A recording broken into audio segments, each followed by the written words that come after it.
we are called to be brides of Christ first and foremost.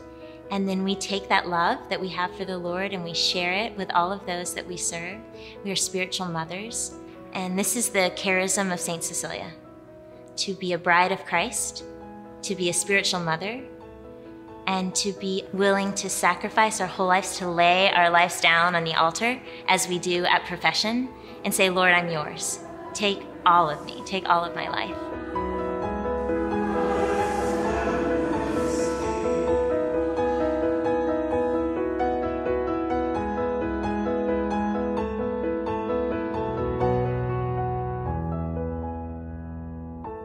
When I started discerning, I was a sophomore in college, living in my dream city, doing everything that I thought was my dream. So on paper, I looked like I was very happy, but in my heart, I felt like there was something more that I desired, but I couldn't put my finger on it. So after I came to the Mother House and I met the sisters and I lived the life a little bit with them, I realized, oh my goodness, like this is so beautiful. I want to be a part of this. But hold on, can I leave behind what I thought was my dream? Our day begins. The first thing we do is go into the chapel in the morning for meditation, and then lauds and mass, and just receive this grace and the love from the Lord that He has for us, that we need for our daily life. And then we spend the day giving His love to others.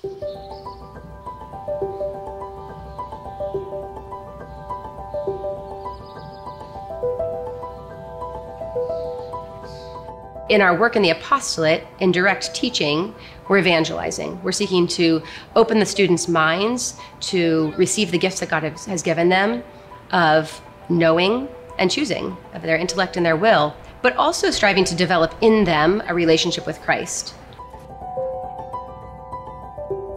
I see the goodness of the children and how much they love Atrium. It's purely just helping that child to develop a relationship with Jesus. That's the purpose of Atrium. A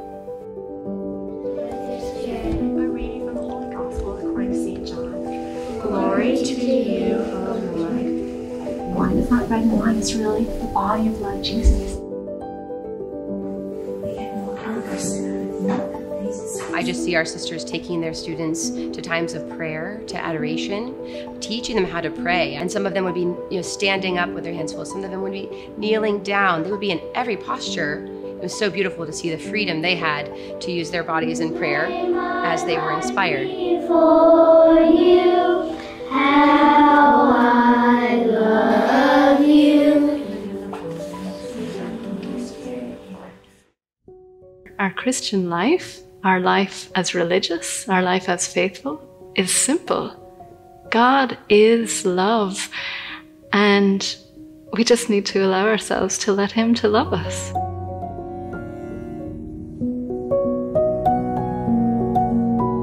When I first visited, I noticed that with each sister, that there was this genuineness. I saw that each sister had this deep and radiant joy, and that it was expressed differently by each sister. I see that this life works, that sisters have lived it for over 150 years and has produced many saints, and that will continue to inspire women to be saints for the Lord. It really gave me the desire. I want what those sisters have. The joy is almost genetic in a sense from St. Dominic, our founder. That was one quality that people found in him, was joy. And joy is contagious, so if you have 300 other women that are living with you that are joyful, you can't help but catch on to it.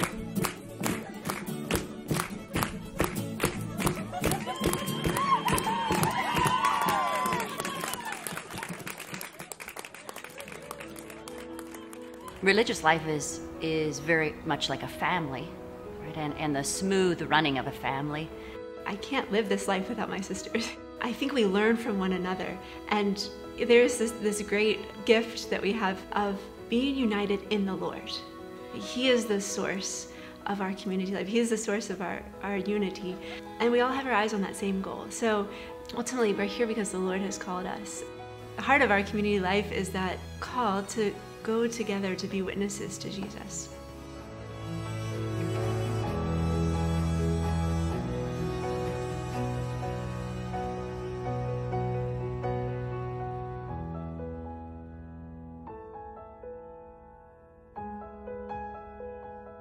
An ordered life brings peace.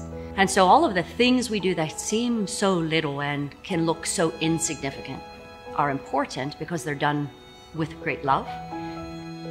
Whether we're working in the kitchen or we're serving, all of those, because we're consecrated, they're all acts of worship to the Lord.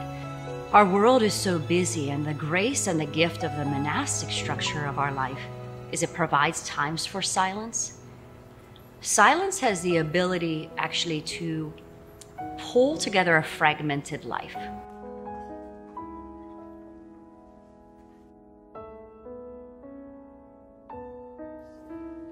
Silence affords us a special time apart with the Lord to cultivate our relationship with Him and to be open to the whisperings of the Spirit that sometimes speaks in the silence of our hearts.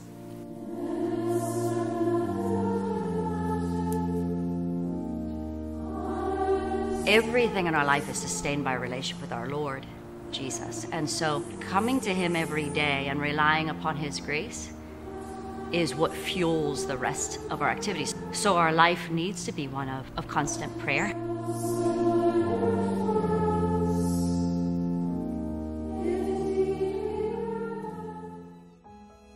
One of the mottos of the Dominican order is to contemplate and to give to others the fruits of contemplation. This was one of the things that drew me to the order. To contemplate is to fix our eyes on the Lord and encounter His love for us. We give to others not just the things that we've learned, but the person that we have encountered. People are hungry for Jesus. There's a longing to get to know Him.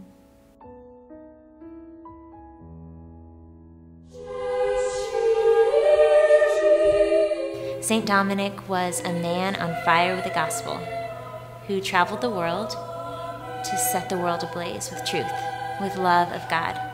For many of us, that happens right here at home or on the missions abroad in Australia and the Netherlands and Ireland and Scotland and Italy and Canada. So the Lord is inviting us now, today, to be renewed in faith and hope and zeal.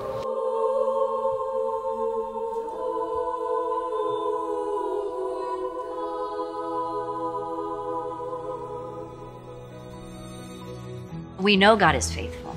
So God is raising up young men and women to answer the call to meet the needs of His children right now, today.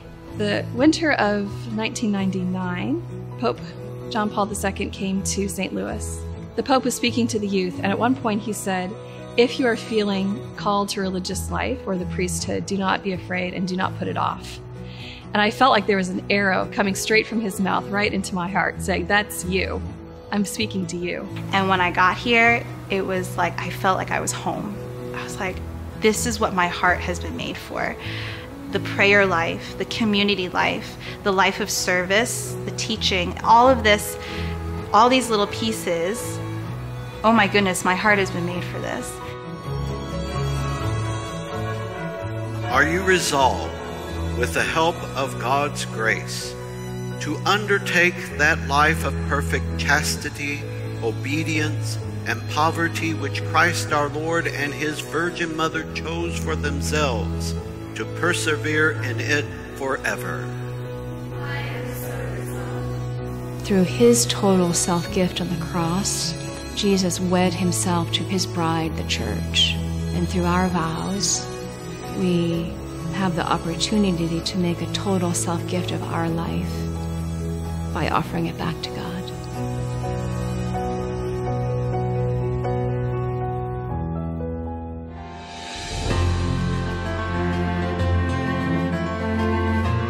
Our life is really a gift.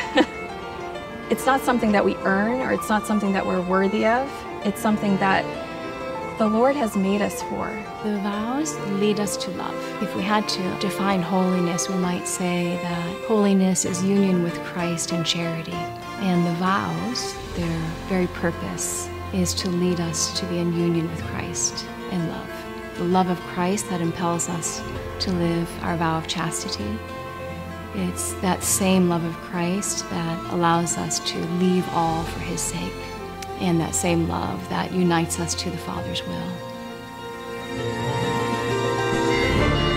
The call to consecrated life is a radical following of Jesus Christ. All people are called to follow him, but as consecrated women, we're able to do so with an undivided heart.